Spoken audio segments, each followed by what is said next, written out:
Oke teman-teman semua, sekarang bersama saya sudah ada spesialis penyakit dalam yaitu Dr. Lucrezia Renata. Halo, selamat pagi dokter. Halo. Sekarang kan pembahasan kita tentang hipertensi ya. Sebenarnya bagaimana sih ciri-ciri ketika darah tinggi itu menyerang? Oke, sebenarnya kalau hipertensi itu atau darah tinggi, bahasa awamnya, hipertensi atau darah tinggi itu sebenarnya dia nggak ada yang namanya gejalanya sebetulnya. Tapi di beberapa kasus mungkin dia ada komplikasi-komplikasi beratnya, seperti kayak dia akan jadi nyeri kepala, terus habis itu beberapa orang juga akan ada mimisan ataupun gangguan penglihatan kalau misalkan memang tensinya sangat tinggi sekali atau tekanan darahnya, kayak gitu Mbak Fit. Oke, kalau misalnya sakit kepala, kadang-kadang nih ya, kalau yang darah rendah juga kan suka pusing-pusing, itu sama nggak sih sakit kepalanya? Oke, kalau misalkan darah rendah itu biasanya dia akan mungkin agak pusing atau lebih ke nyeri kepala, tapi disertai dengan lemah, letih, lesu, dan lunglai. Dan curiganya ada anemia atau kurang darah.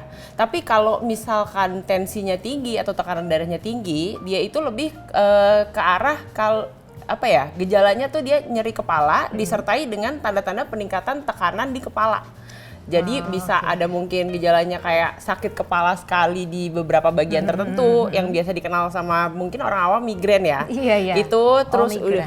udah gitu kalau nggak bisa disertai juga dengan muntah yang menyemprot juga bisa.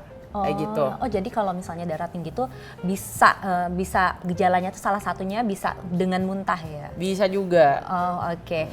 Kalau untuk penanganannya nih, Dok? Oke. Kalau penanganannya misalkan nih di rumah lebih ke arah sebetulnya mungkin kita agak kurang tahu ya kalau misalkan darah tinggi atau enggak. Jadi kita nggak boleh kira-kira.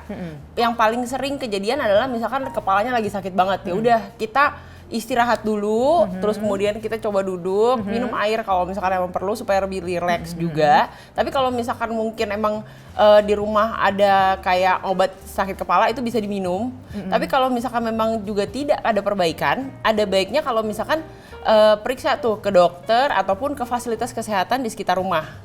Supaya maksudnya paling nggak bisa dilakukan assessment atau pengkajian. Dan supaya tidak self diagnosis ya. Iya benar banget. Jadi karena, bisa mungkin ini saya darah tinggi ternyata bukan kebalikannya. Nah gitu. benar juga karena sakit kepala itu sendiri banyak banget tuh sakit yang lain. Jadi nggak selalu kolesterol ataupun darah tinggi doang. Dan darah tinggi diagnosanya juga harus berdasarkan dari pengukuran. Jadi kita nggak bisa kira-kira sendiri aja karena kan nggak semuanya ada alat kan untuk ngukur kayak gitu. Kalau ada suplemennya atau makanan untuk menghindari darah tinggi ada nggak sih? Oke. Kalau darah tinggi itu dia konsepnya adalah pembuluh darahnya kita yang menyempit, yang bisa disebabkan oleh mungkin asam urat ataupun kolesterol dan juga kadar gula yang tinggi. Makanya dari itu kita juga harus mengontrol makanan-makanannya yang mengandung tadi. Makanannya yang tinggi kolesterol ya? Tinggi kolesterol, terus kemudian tinggi asam urat dan juga kadar gulanya juga tinggi, itu juga nggak bisa. Terus sama pembatasan dari garam itu juga harus dilakukan kayak gitu. Ya walaupun usia muda ini ada nggak sih darah tinggi atau kan biasanya kan image-nya tuh ke darah tinggi yang sudah tua gitu. Oke, kalau sekarang tuh ada pergeseran banget mengenai kalau misalkan muda-muda udah mulai banyak tuh pasien aku di poli juga udah mulai banyak. Usia 35 atau 30-an awal terus sampai 40-an itu udah mulai kena penyakit-penyakit metabolik.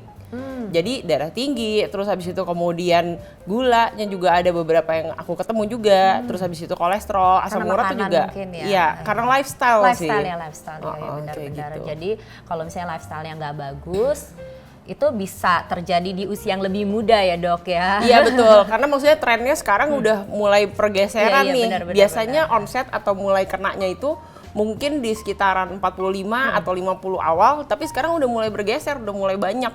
Mungkin ada ngaruhnya juga karena work from home ya. Jadi kan aktivitas sudah turun banget waktu pas pandemi kemarin. Pergerakan fisiknya berkurang ya. Iya, jadi makanya banyak banget yang metaboliknya terganggu tuh. Kayak kolesterol tinggi, darah tinggi, terus habis itu juga macam-macam deh, gula, asam urat tuh udah mulai kena dari early 30-an. Dan kalau misalnya yang sudah terkena darah tinggi nih sebenarnya yang paling harus dihindari? Yang paling harus dihindari sebenarnya asupan natrium yang berlebihan. Asupan natrium yang berlebihan itu dapat dari mana? Itu biasanya kalau misalkan di makanan-makanan yang diawetkan, terus habis itu kemudian kadar garamnya terlalu tinggi, jadi yang Seperti kayak mie instan ya? ya mie instan ataupun kayak ciki-ciki, Iya, jadi iya. nyebut merek nih.